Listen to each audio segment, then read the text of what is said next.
आज ये कह रहे हैं कि हम स्कूलों का वीडियो बनाएंगे। जरूर बनाओ भाई। हमने तो ऑपरेशन कायाकल्प के माध्यम से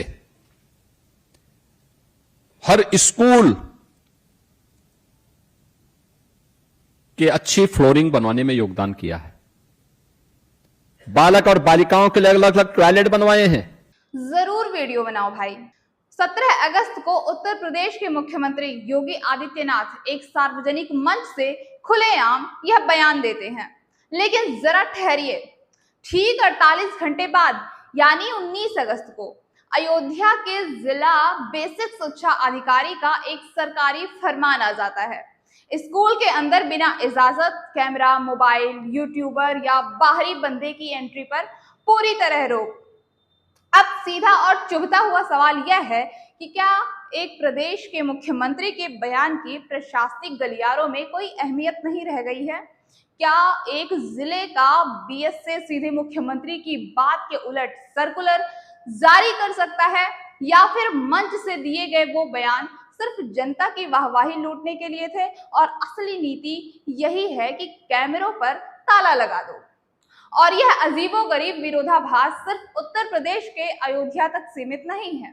राजस्थान में भी माध्यमिक शिक्षा निदेशालय ने 16 अगस्त को यही फरमान सुना दिया। प्रिंसिपल की लिखित इजाजत के बिना न कोई मीडिया आएगा, न फोटो खींचेगी, न कोई लाइव स्ट्रीमिंग होगी।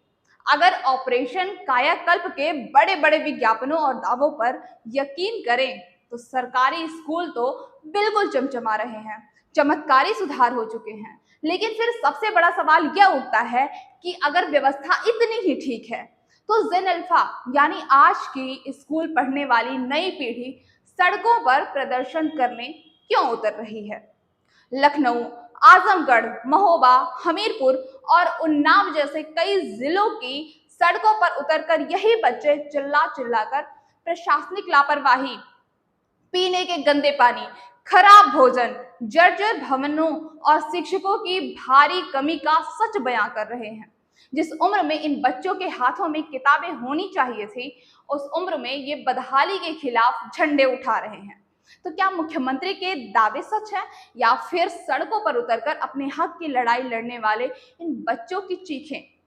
सोशल मीडिया और नागरिक पत्रकारिता, विशेषकर सीजेपी के स्कूल ठीक करो कैंपेन के जरिए जब जमीनी हकीकत के वीडियो वायरल होने लगे तो सरकार के दावों की कलई खुलने लगी।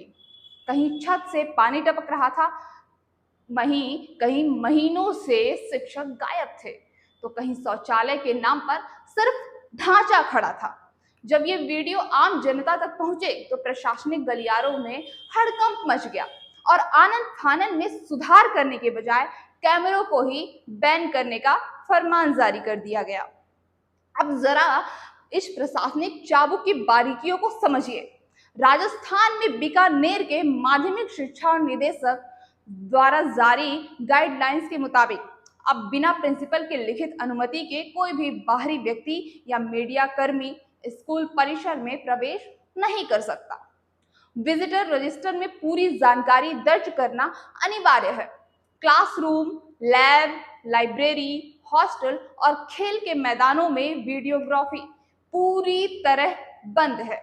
यहाँ तक कि बिना इजाजत बच्चों का इंटरव्यू या वीडियो बनाने पर पॉक्सो एक्ट जैसी सख्त कानूनी धाराओं के तहत कार्रवाई की चेतावनी दी गई है। ठीक इसी के तर्ज पर अयोध्या के बीएसए लालचंद ने आदेश जारी किया और देखते ही देखते यूपी के तमाम जिलों में भी वीडियोग्राफी पर पूरी तरह रोक लगा दी गई। इस पूरे मामले में सरकार और प्रशासन का अपना तर्क है। शिक्षा विभाग का कहना है कि कई यूट्यूबर्स और सोशल मीडिया इन्फ्लुएंसर्स सिर्फ व्यूज और लाइक्स पाने की होड़ में अचानक क्लासरूम में घुस जाते हैं। इससे बच्चों की पढ़ाई बाधित होती है और अचानक कैमरे सामने लगाकर शिक्षकों से अटपटे सवाल पूछने से उनकी सामाजिक गरिमा को ठेस पहुंचती है। राजस्थान सरकार इन लोको पेरेंटिस यानी माता पिता के स्थान पर वाले सिद्धांत का हवाला देकर बच्चों की सुरक्षा, गोपनीयता और निजता की आड़ ले रही है। लेकिन इस सिक्के का दूसरा पहलू बेहद चिंताजनक और डरावना है। विपक्ष और राजनीतिक विश्लेषक इसे सीधी तौर पर सरकारी नाकामियों और बदहाली को छिपाने की आधिकारिक लीपापोती कह रहे हैं। राजस्थान के पूर्व मुख्यमंत्री अशोक गहलोत से लेकर कई सामाजिक संगठनों ने आरोप लगाया है कि जब तक कोई पत्रकार या नागरिक किसी अधिकारी या प्रिंसिपल से लिखित अनुमति मांगेगा, तब तक स्कूल प्रशासन को सचेत होने का पूरा मौका मिल जाएगा। वे आनन फानन में अस्थायी रूप से कमियों को ढक देंगे।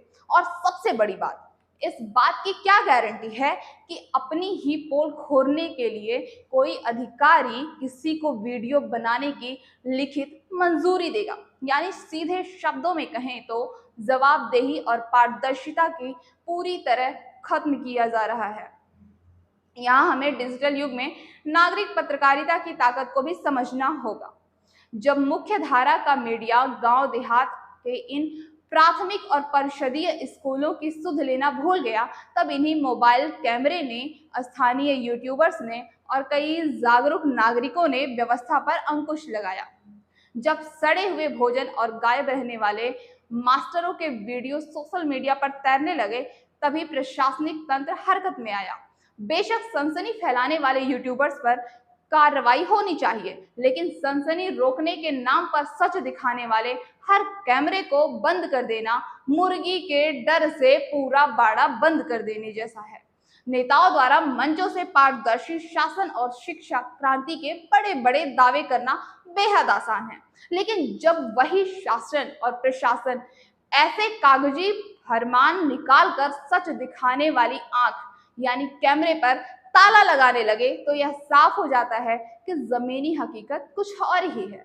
बच्चों की सुरक्षा और निजता बेहद अहम है, इसमें कोई दो राय नहीं, लेकिन क्या निजता का ढोंग करके जर्जर दीवारों, भूखे पेट और खाली पड़े क्लासरूम को जनता की नजर से छिपाना जायज है?